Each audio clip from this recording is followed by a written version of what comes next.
السلام علیکم محمود صاحب، کیسے ہیں آپ؟ خیریت سے ہیں؟ وعلیکم کیسا السلام۔ ملا آپ کو راستہ؟ بالکل راستہ تھا، گرمی تھی اور کیا تھا۔ تو دیکھیں نا، حسد کو بھی دیکھیں کہ ہاں، کیسے وہ رہا کرتے تھے یہ۔ کیسے رہا کرتے تھے۔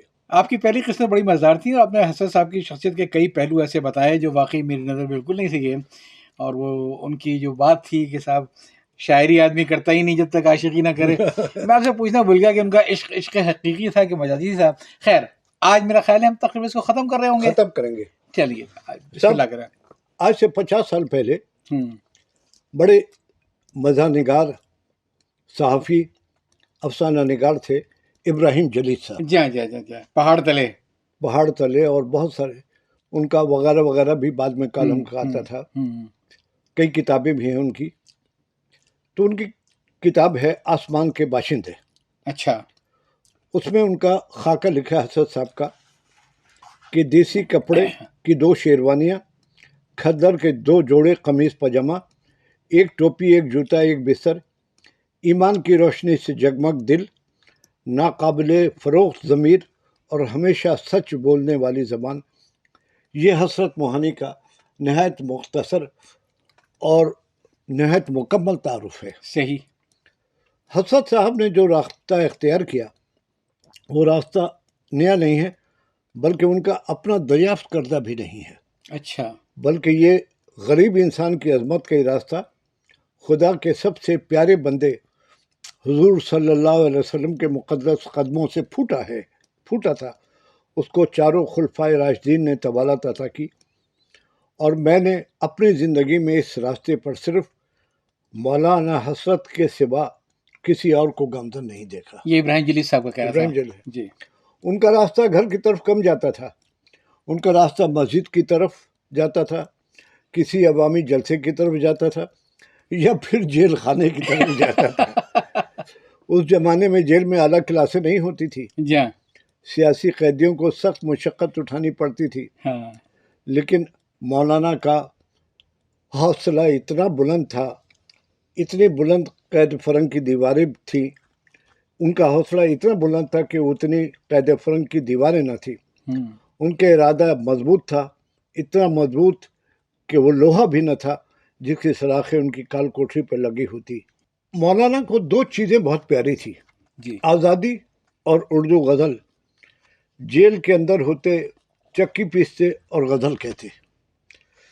مولانا حسرت جب خلافت کانفرنس کے صدر کی حیثیت سے الہ آباد روانہ ہو رہے تھے تو مولانا شوکت علی نے مشورہ دیا، آپ 2nd کلاس میں سفر کیجئے، بی اماں بھی ساتھ ہوں گی اور مصارف خلافت کمیٹی ادا کرے گی۔ اچھا، اس پر مولانا ناراض ہو گئے، بولے صدر بننے سے کوئی فرق نہیں پڑتا، میں 3رے درجے میں سفر کروں گا اور خلافت فنڈ سے 1 دھیلا بھی نہیں لوں گا۔ صحیح۔ عبد الماجد دری آبادی ایک مشہور عالم دین گزرے ہیں، جی ہاں جی ہاں، بہت بڑا نام ہے ان کا۔ بہت بڑا نام ہے۔ ان کا کہنا ہے کہ فضل الحسن BA علی تھا، تخلص نے ایسا دبا دیا کہ لوگ اصل نام کو بھول گئے۔ صحیح۔ چہرے کے جمیل اب بشرے کی شکل کسی معیار سے بھی نہ تھے، اور چہرے پر داڑھی طالب علم کے زمانے سے تھی، سر پر پٹے رکھے ہوتے، اس وقت بھی تھے، تواضع، انکسار اور جذبہ خدمت میں مستغرق۔ ایک چھوٹا سا پاندان ساتھ، لڑکوں میں نام خالہ جان، غلبہ شفقت اور معذریت کی بنیاد پر پڑ گیا تھا۔ یہ علی گڑھ کے لڑکوں نے علی گڑھ کے لڑکوں نے علی گڑھ کے ایسی بڑی شگفتہ انگریزوں سے غیظ و غضب حد عناد تک رکھے تھے، اور ان سے مقابلے کے لیے ہر اونچی اور نیچی، اچھی بری تدبیر کے قائل تھے۔ مذہبی عقیدوں میں حد ضعیف اور ضعیف الاعتقادی وہم پرستی تک پہنچے ہوئے تھے۔ اچھا، جھاڑ پھونک، تعویذ، گنڈے، درگاہی تصوف کی کلمہ گو۔ BA کی ڈگری کے بعد علی گڑھ میں رہنا شروع کیا، شغل کے لیے تجارت شروع کی، اور جو کچھ بھی ملتا اس پہ قانے و صابر ہی رہتے۔ معروف شاعر وہی عبد المجید سالک جن کا ہم ذکر کر چکے ہیں۔ ہاں ہاں، مشہور صحافی ادیب عبد المجید سالک کے صاحبزادے اور سابق صدر شعبہ صحافت جامعہ پنجاب جی جی عبدالسلام خورشید، اچھا اچھا جی ہاں ان کی کتاب ہے وہ صورتیں الہی، جی کہ وہ لکھتے ہیں کہ مولانا حضرت کی ایک دل فریب ادا یہ تھی کہ انہوں نے ساری عمر اپنے لیے افلاس پسند کیا، درویشی اور قلندری میں زندگی گزاری۔ ان کا رہن اور لباس اتنا اور غریبانہ تھا کہ براعظم کی سیاست میں ان کی نظیر نہیں ملتی۔ 3rd کلاس میں سفر کرتے، اسٹیشن پر بستر خود اٹھاتے، سواریوں کے ٹانگے میں بیٹھ جاتے۔ ہندوستانی پارلیمنٹ کے رکن تھے، لیکن اجلاس کے دنوں میں کسی مسجد کے حجرے میں قیام پڑھتے۔ لاہور آتے تو شیخ مبارک علی کی لاہور منڈی میں قیام کرتے۔ ان کی ذات پر ایک عبدالشکور صاحب کی مرتب کردہ کتاب ہے، جس میں انہیں لکھا ہے کہ حضرت صاحب نے 1903 میں علی گڑھ سے BA کے امتحان عربی اور ریاضی اختیاری مضمون لے کے پاس کیا، لیکن اس امتحان کے پاس کرنے سے پہلے وہ آزادی کے اور سیاست، وطن کی آزادی کے اس قدر دل ڈالا ہو چکے تھے کہ 3 مرتبہ ان کو نکالا گیا۔ ان کے نتیجہ آنے سے پہلے انہوں نے اردو معلیٰ کا ڈکلیریشن حاصل کر لیا، اور BA کی ڈگری کے بعد حضرت وکٹوریہ کالج گوالیار میں ریاضی عربی کے پروفیسر کی حیثیت سے بلائے گئے۔ یہ بھی ممکن تھا کہ تھوڑی سی سفارش یا کوشش کے بعد ان کو کوئی اچھی سرکاری ملازمت مل جاتی، لیکن وہ ارادہ کر چکے تھے کہ جرنلزم اور سیاست جی اپنی نہیں زندگی چھوڑیں کا گے، راستہ طے کر لیا تھا انہوں نے۔ اور چنانچہ اردو معلیٰ کی حیثیت سے فارغ ہو کر علی گڑھ شہر میں آباد ہوئے۔ رفتہ رفتہ ان کے مطالعے نے شہرت حاصل کی۔ ان کے کئی اشعار عوام تک جی ہاں اتنے پہنچ گئے۔ ان کا شعر ہے: خرد کا نام مجنوں پڑ گیا، جنوں کا خرد، جو چاہے آپ کا حسن کرشمہ ساز کرے۔ ایک اور شعر ہے: صحت لاکھ میری بیماری ہے غم پہ نثار، جی صحت لاکھ میری بیماری ہے غم پہ نثار، نثار، جی اس میں اٹھے بارہا ان کی عادت کے مزے۔ واہ بارے ان کی عادت کے مزے۔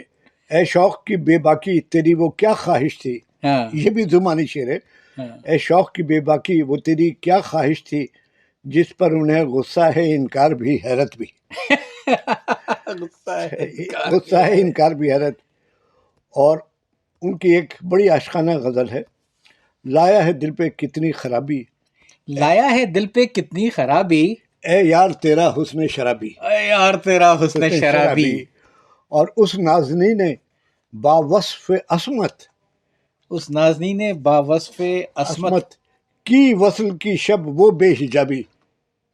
اچھا اس نازنی نے ہاں با وصف عصمت، جی جی جی جی جی کی وصل کی شب وہ بے حجابی، جی روح آزاد ہے خیال آزاد، جس میں حسرت کی قید ہے بیکار۔ واہ مولانا کا فلم سے کوئی تعلق نہیں تھا، یہ ان کا میدان ہی نہیں تھا، لیکن فلم والوں نے ان کی غزلوں کو فلم میں شامل کیا۔ غلام علی کی گائی ہوئی یہ غزل ان کی فلم میں شامل کی گئی ہے: چپ کے رات دن آنسو بہانا یاد ہے، ہم کو اب تک عاشقی کا وہ زمانہ یاد ہے۔ کوٹھے پہ تیرے ہاں ہاں، قرآن کے الفاظ ہیں: کل من علیہ فان، جی ہر چیز فنا ہو جائے گی، سو یہ آفتاب بھی 13 مئی 1951 کو غروب ہو گیا، موت سے کس کو رستگاری ہے، آج وہ کل ہماری باری ہے۔ بس بہت بہت شکریہ۔ نہیں بہت لطف آیا جناب آپ نے اور فرصت اگر کی۔ کسی صاحب کو کسی بات پر اعتراض ہو تو وہ ہم تک کہہ سکتے ہیں، ہم اس کی تحقیق کریں گے، اگر غلطی ہوگی تو اس کو تسلیم بھی کر لیں گے۔ میم صاحب یہ چاروں قصے سن کے مجھے تو بہت مزہ آیا، اور میں سوچتا تھا کہ ان کی معشوق کون سی ہوگی، کیا اس نے عبد المجید سالک کے وہ خاکے نہیں پڑے ہوں گے کہ کس قسم کا ان کا حلیہ تھا، کیسے برا کرتے تھے۔ اس پہ معشوق قریب کہاں آئے گی، بلکہ دوری بھاگے گی۔ تو جناب بہت بہت شکریہ آپ کا، بہت اچھا رہا، اجازت چاہتا ہوں، اللہ حافظ۔ اللہ حافظ۔